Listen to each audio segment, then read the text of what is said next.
Hello students. आज हम prelims 2024 के लिए मोस्ट इम्पोर्टेंट टॉपिक्स के बारे में डिस्कशन करने वाले हैं। So the first topic is gross domestic product GDP from economy section.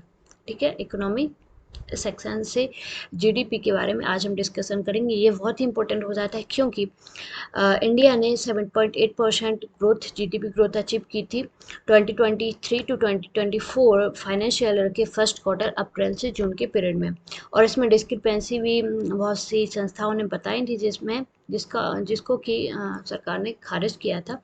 But ये बहुत ज़्यादा न्यूज़ में रहा था क्योंकि डिस्क्रिपेंसी के बारे में चर्चा हुई थी and all this things news में बहुत ज़्यादा रहा था, इसलिए जीडीपी बहुत ज़्यादा इंपॉर्टेंट हो जाता है इस ईयर के लिए।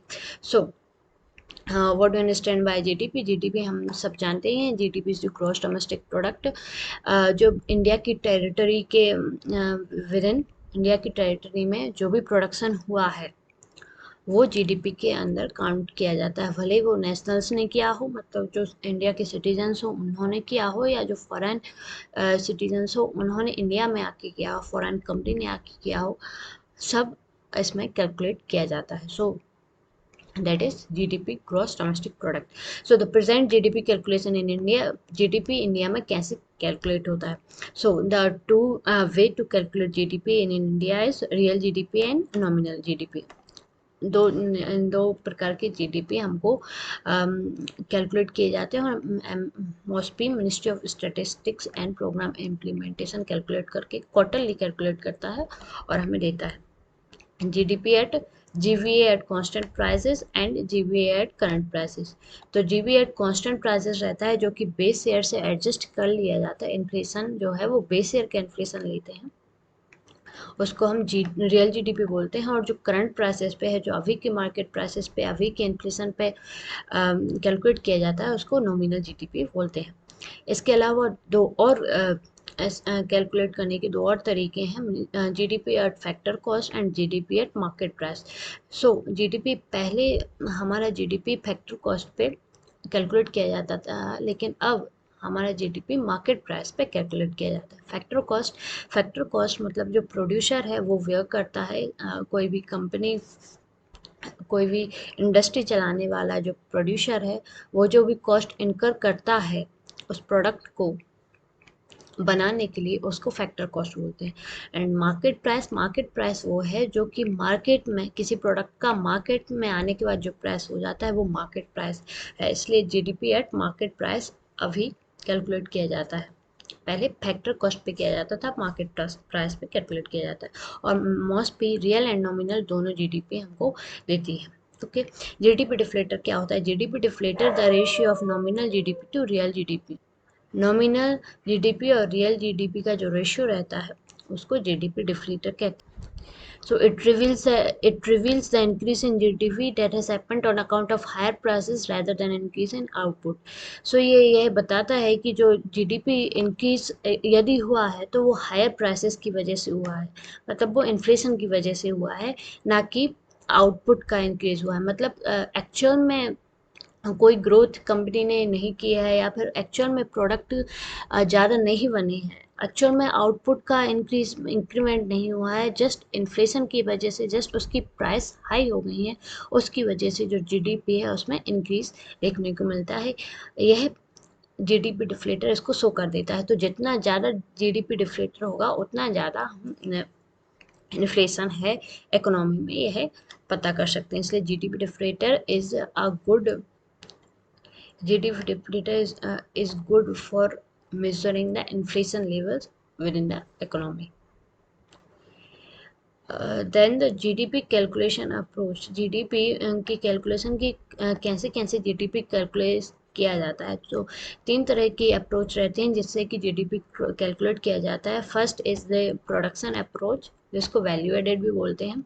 Second is income approach and third is expenditure approach. तो प्रोडक्शन अप्रोच रहती है, it sums the value added at each stage of production. मतलब हर स्टेज प्रोडक्शन के ईच स्टेज पे जो वैल्यू ऐड की गई है, जो वैल्यू उसमें उसमें ऐड की गई है, जो खर्च उस पर किया गया है, उसको सम करके ये प्रोडक्शन अप्रोच, ये जो जीडीपी निकलता है उसको हम प्रोडक्शन अप्रोच बोलते हैं। Second is income approach, it measures the total income earn by factor of production. तो ये सिर्फ इनकम, टोटल इनकम अर्न की गई है उसके बारे में कैलकुलेट करते हैं। The third is expenditure approach, जिससे कैलकुलेट होता है। It measures the total expenditure incurred by all entities on goods and services. Goods and services पे जो भी एक्सपेंडिचर इनकर किया गया है उसको ये कैलकुलेट करता है। Due to the variations in data collection and processing, there are often gaps between these three approaches which is considered while making the final calculation. तो ये तीनों अप्रोचेस में गैप रहते हैं क्योंकि because of variation in data collection and processing. Data collection क्योंकि production approach में कुछ छूट जाता है, इनकम अप्रोच में कुछ छूट जाता है। There is a basket of commodities for production approach, there is different commodities for income approach, there is different, and for expenditure there is different commodities. So इसलिए इनमें थोड़ा सा गैप हो जाता है, इनका डाटा मिसमैच हो जाता है, इसलिए उस गैप को भी कंसिडर करते हैं फाइनल सिलेक्शन, फाइनल कैलकुलेशन के लिए। So GDP calculation changes introduce in 2014 to 2015। 2014 और 15 में सीएसओ ने जीडीपी कैलकुलेशन में चेंज किया था। A new series of national accounts statistics, new series of, उन्होंने नेशनल अकाउंट स्टैटिस्टिक्स के लिए जीडीपी की एक न्यू सीरीज निकाली थी। मतलब न्यू सीरीज नए तरीके से उन्होंने जीडीपी को कैलकुलेट करना स्टार्ट किया था। The base year of GDP series was revised from 2004 to 2011-12। तो जो बेस ईयर था वो 2004 से 2004-5 फाइनेंशियल ईयर से 2011-12 फाइनेंशियल ईयर में शिफ्ट कर दिया। तो अब अगर बेस ईयर से इन्फ्लेशन एडजस्ट करते हैं, मतलब जो रियल जीडीपी है ना, रियल जीडीपी निकालने के लिए जो constant price, GDP at constant price निकालने के लिए जो बेस ईयर लिया जाता है वो पहले 2004-2005 लिया जाता था, लेकिन अब 2011-12 लिया जाता है। That is what base year. So base year is revised periodically. Base year periodically मतलब 4-5 साल में रिवाइज करना पड़ता है क्योंकि इन्फ्लेशन के लेवल बहुत ज़्यादा हाई हो जाता है। To take account the structural changes within which have been taking place in the economy में कोई भी structural changes take place होते हैं उसको एडजस्ट करने के लिए बेस ईयर को पीरियोडिकली रिवाइज किया जाता है and depicted true picture of the economy. और बहुत सालों से बेस ईयर रिवाइज नहीं हुआ है, अभी भी बेस ईयर को रिवाइज करने का चल रहा है, बट 2019-2020 में कोरोना की वजह से ये विषय एडवाइस नहीं हुआ है, तो इस पे भी कंट्रोवर्सी अलग से चल रही है। The new series incorporates the latest recommendation of the System of National Account 2008, the International Guideline on Compilation of National Accounts. So system of national accounts ने एक गाइडलाइंस दी थी, इंटरनेशनल गाइडलाइंस दी थी, उसी के बेस पे CSO सेंट्रल स्टैटिस्टिक्स ऑफिस, जो कि अब NSO हो गया है, नेशनल स्टैटिस्टिक्स ऑफिस हो गया है, उसने ये न्यू सीरीज ऑफ जीडीपी निकाली थी। Okay, why GDP is not a very good marker to measure and development. GDP बहुत ही अच्छा मार्कर, मतलब बहुत अच्छा मार्कर क्यों नहीं है डेवलपमेंट को मेजर करने के लिए।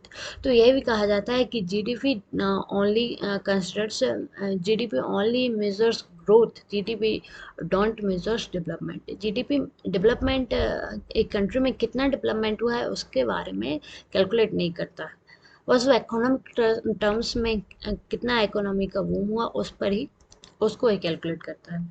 सो it does not take into account the externalities such as crime, pollution, inequalities and depletion of natural resources.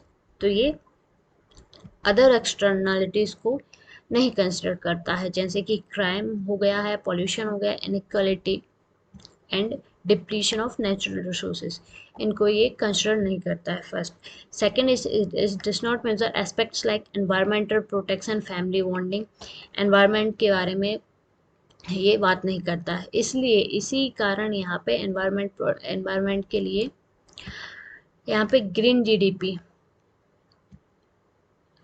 Environment के लिए यहाँ पे ग्रीन जीडीपी भी निकालने की बात चलती है। ग्रीन जीडीपी एक कॉन्सेप्ट है। ग्रीन जीडीपी मतलब कि जीडीपी में एनवायरनमेंट एनवायरनमेंट के लिए प्रोटेक्शन कितना दे रहे हैं उसका भी उसमें कैलकुलेट किया जाए, एनवायरनमेंट प्रोटेक्शन का कैलकुलेट किया जाए, एनवायरनमेंट का, उसको जीडीपी बोलते हैं, जो कि चाइना ने पहले किया था, स्टार्ट किया था कि वह ग्रीन जीडीपी कैलकुलेट करती थी, लेकिन बाद में उसने अबंडन कर दिया था उसको। So GDP also includes socially negative activities if it generates economic output. तो ऐसी एक्टिविटीज सोशल नेगेटिव मतलब जो सोसाइटी के लिए अच्छी एक्टिविटीज़ नहीं है उनको भी जीडीपी कैलकुलेट करता है अगर वो इकोनॉमिक आउटपुट देते हैं। The money spent on the ripper work after a train crash is counted in GDP. ठीक है। तो मतलब जीडीपी डेवलपमेंट का इंडिकेटर इसलिए नहीं है क्योंकि वह डेवलपमेंट के बारे में बात नहीं करता, वह सिर्फ इकोनॉमिक टर्म्स में, मॉनेटरी टर्म्स में, वह सिर्फ मॉनेटरी टर्म्स में बात करता है कि इतना ग्रोथ हुआ है, मनी का इतना ग्रोथ हुआ है, इन्वेस्टमेंट का इतना ग्रोथ हुआ है, बट वो डेवलपमेंट के लिए, सोसाइटी के लिए, एनवायरनमेंट के लिए, इन सब के लिए बात नहीं करता, इन सब के जो फैक्टर्स हैं उनको अकाउंट में नहीं लेता। That is why GDP is not a good marker to measure development. GDP only measures growth, GDP does not measure development. Non-inclusion of social aspects of people life such as health, quality of education, etc. और कुछ भी, कोई भी यदि social work कर रहा है, समाज सेवा कर रहा है जो कि अनफिट रहता है, उसको भी जीडीपी कैलकुलेट नहीं करता है। हाउस वाइफ जो कि घर में काम करती हैं उसको भी जीडीपी कैलकुलेट नहीं करता है। And there is a lot of things जो कि सोसाइटी के लिए इम्पोर्टेंट है लेकिन जीडीपी में कैलकुलेट नहीं होती हैं, इसलिए GDP is not a good marker of development. Challenges of current GDP calculation, current GDP calculation के क्या क्या चैलेंजेस है? Outdated data in various sectors, various sectors में आउटडेटेड डाटा है, मतलब वो डाटा अभी तक उसको अपडेट नहीं किया गया है। Second is accounting unorganised sector, unorganised sectors के बारे में यहाँ पे कोई अकाउंट नहीं है, अनऑर्गेनाइज्ड इनफॉर्मल सेक्टर्स के बारे में अकाउंट इसमें जीडीपी में इंक्लूड नहीं होता है। Exclusion of productive works like house hold work, वही कि हाउस होल्ड वर्क का इसमें जीडीपी में कैलकुलेशन नहीं होता है। That is why GDP is not a good marker of development, GDP is just a marker of growth.